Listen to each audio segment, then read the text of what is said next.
One of the main criticisms of Singapore's handling of COVID-19 is the poor planning of migrant workers' living spaces. The congested environments have led to thousands of them being infected with the coronavirus. But this is not the first time something like this has happened in Singapore. Back in the 1900s, coolies suffered a similar fate to migrant workers, with many of them falling victim to lao sai. Yes, you heard that right, lao sai, i.e. poop. You might be thinking, it's just poop, right? Well, you couldn't be more wrong. In January 1851, cholera, the godfather of all lao sai inducing viruses, made its way to Singapore's shores. The police recorded 64 deaths in a fortnight, but the number was likely much higher. But what is cholera? Well, cholera is a waterborne virus that makes its victims suffer severe bouts of vomiting and diarrhea. Think of a post-McSpicy lao sai, but 10 times worse. Victims could pass out 1 liter of fluid per hour, and they'd be dead in 8 hours, usually from severe dehydration and shock. Their skin would turn grey and they would shit out nothing but rice water-coloured stools. As you can imagine, the pain they went through was simply horrible. In James Francis Warren's Rickshaw Coolie, we read about the story of 1800s rickshaw puller and dysentery victim Leong Ko Long, who was in so much agony he slashed himself with a razor. Along with the less affluent members of society, the coolies were the main victims of the cholera epidemic. The question is, why? The answer was inequality. Coolies, who were often regarded as the poorest of the poor, lived in densely packed houses where escaping the disease was simply impossible.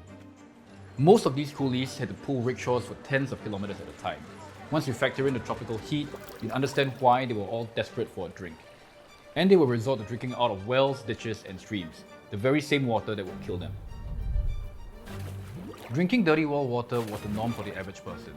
These wells were toxic because they lacked impermeable linings which would protect the water from filth. Furthermore, night old men used to wash their buckets in there, and diarrhea victims used to wash their hands in there, and that was the final blow.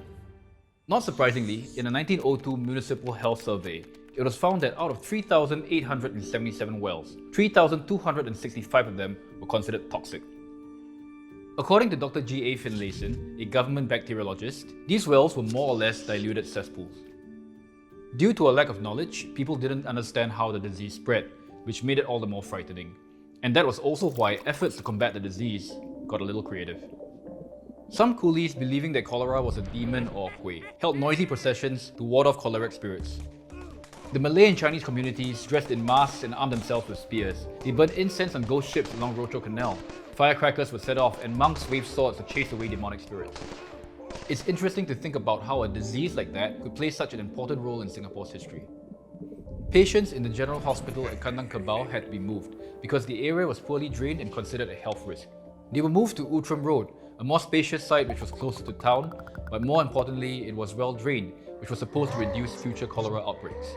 We now know this site as Singapore General Hospital. Today, Singapore is known for its cleanliness and for having trees planted in every direction. For all we know, the only reason why Singapore became known as the Garden City is because we had no shortage of fertilizer, from our own people no less. If this tells us anything, it's that our national mascot should be the coolie, bent down on all fours with its butt facing the river and a stream of never-ending rice water-coloured stools spurting out of his anus. Like the migrant workers of today, the coolies were the ones who built our city. Yet, they never received the treatment or the respect that they deserved. With both cholera and the coronavirus, coolies and migrant workers have served as collateral damage in our fight against the disease. Let's make sure that history doesn't repeat itself again.